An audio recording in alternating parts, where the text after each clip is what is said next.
cela signifie que tu commandes tous les aveugles du Cameroun.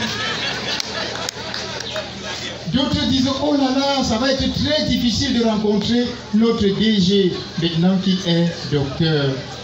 D'autres encore disent, mais il a même fait les études quand? Pour qu'on dise qu'il est déjà docteur. Alors pour répondre à tout cela, je dois dire, mes chers amis, personnes handicapées, mes chers frères, mes chers collaborateurs, ne vous inquiétez pas, il ne sera pas difficile de me rencontrer. Parce que le doctorat vient nous donner beaucoup de force pour continuer le travail que nous avons commencé. Ne vous inquiétez pas. Je ne vais pas commander tous les aveugles ou toutes les personnes handicapées du Cameroun, comme vous pensez. Nous allons continuer à travailler les uns aux côtés des autres pour faire avancer notre cause. Maintenant, pour ceux qui se demandent quand est-ce que j'ai fait des études, je pense que vous avez bien compris. Mon professeur, Dr Tazano, qui est passé tout à l'heure, a bien expliqué ce que c'est qu'un doctorat honoris causa. Il s'agit d'une reconnaissance du fait de nos actions, des actions que nous menons ensemble depuis plusieurs années. Lorsqu'on nous remettait ce doctorat le mois dernier aux États-Unis, on disait, après le master, il faut faire 3 ans pour avoir un doctorat. Mais le doctorat honoris causa, c'est toute une vie. Et je crois que c'est vrai, le doctorat honoris causa, c'est toute une vie. En termes d'anecdote, on vous a donné mon année de naissance.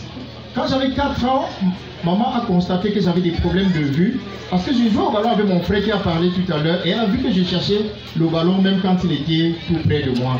C'est comme ça qu'elle a rassemblé ses forces et m'a amené à l'hôpital. À l'âge de 15 ans, j'ai totalement perdu la vue. Ce qui a complètement bouleversé ma vie. Je suis allé à l'école de formation de Bouya où j'ai fait 2 années de formation. Et ensuite, nous avons créé le CEJAC, comme vous connaissez toute l'histoire, je ne reviens pas là-dessus. Mais il se passe quelque chose.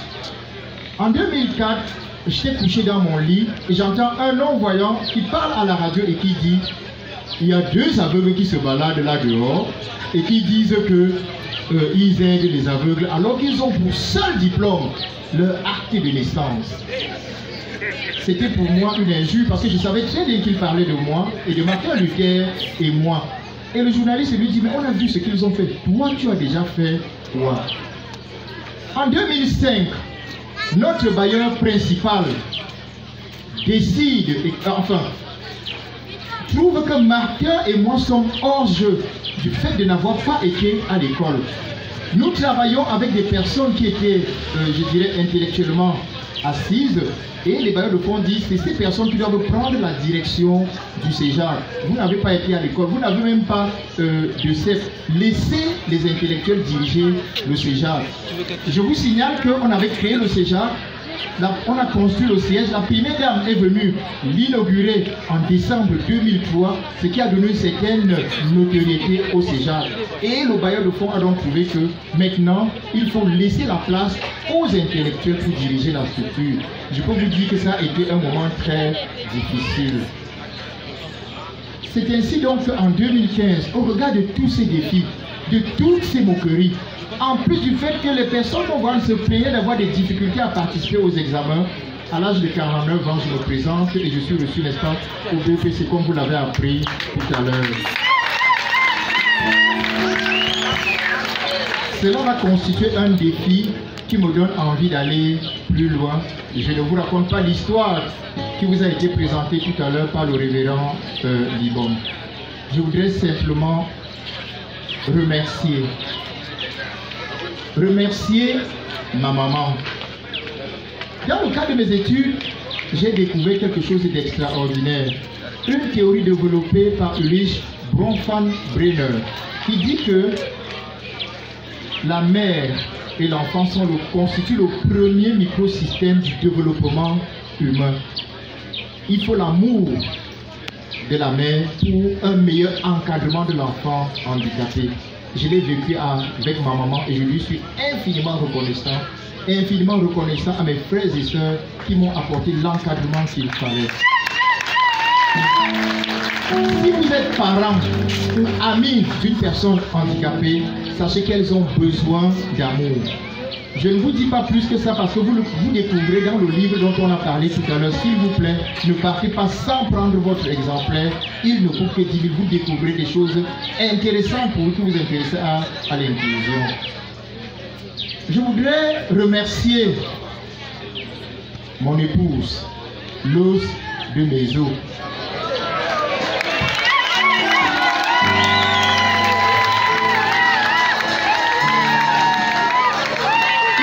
Fastidieux et difficile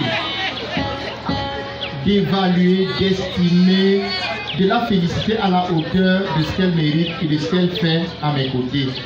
Au fond d'une salve d'applaudissements, s'il vous plaît.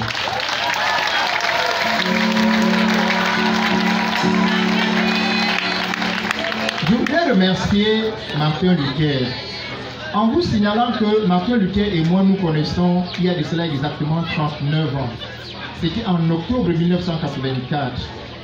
L'année prochaine, nous allons célébrer les 40 années de notre amitié.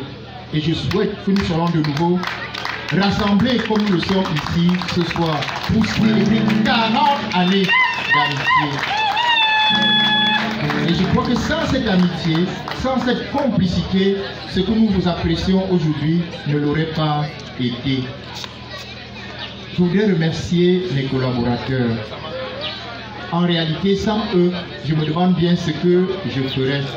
Le CEJAC emploie aujourd'hui 75 personnes.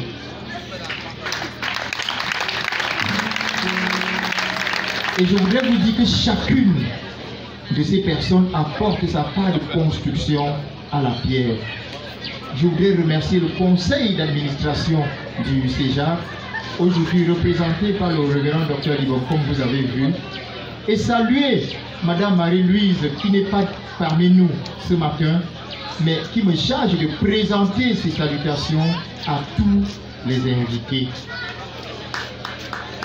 Je voudrais remercier l'ensemble des personnes handicapées du Cameroun. Je remercie tous les qui ont accepté de faire le déplacement cet après-midi. Toutes ces personnes handicapées qui ont accepté de faire le déplacement cet après-midi. Cette joie, nous la partageons tous. Parce que d'une manière ou d'une autre, chacun a apporté sa part de contribution. Pour finir, mesdames et messieurs, on se demande quel est le secret de Coco Bertin. C'est tout ce que je viens de citer. À travers le docteur Tazanou, je remercie mes enseignants et je crois qu'elle va leur transmettre ces remerciements pour l'encadrement qu'ils m'apportent. J'ai failli oublier. Et donc, vous comprenez maintenant ce qui fait la force de votre humble serviteur que je suis. On dit que d'aucuns s'appuient sur leurs chars, d'autres sur leurs chevaux. Mais nous avons choisi de nous appuyer sur l'Éternel, notre Dieu. En réalité, tout ce que vous voyez, nous sommes comme la hache entre les mains de celui qui se sert pour casser le bois.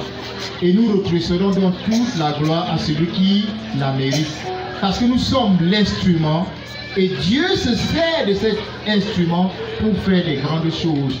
Nous devons donc lui retrocéder toute la gloire. Alors si vous êtes ici cet après-midi, c'est parce que d'une manière ou d'une autre, vous contribuez à l'évolution du CEJAC, à l'épanouissement des personnes handicapées, à l'épanouissement de la modeste personne de Coco Bertin. Je voudrais vous demander une faveur, s'il vous plaît, que nous nous levions à nos places et que nous offrions à nous-mêmes, parce que nous sommes là, parce que nous vous participons depuis des années, que nous offrions à nous-mêmes, à nous tous, à tous que nous avons entendu, ce qu'on appelle un standing ovation, s'il vous plaît. Applaudissons tous pour nous-mêmes. Applaudissons pour nous. Chacun continue à se. Je vous remercie, mesdames et messieurs. Bon retour à chacun. Merci.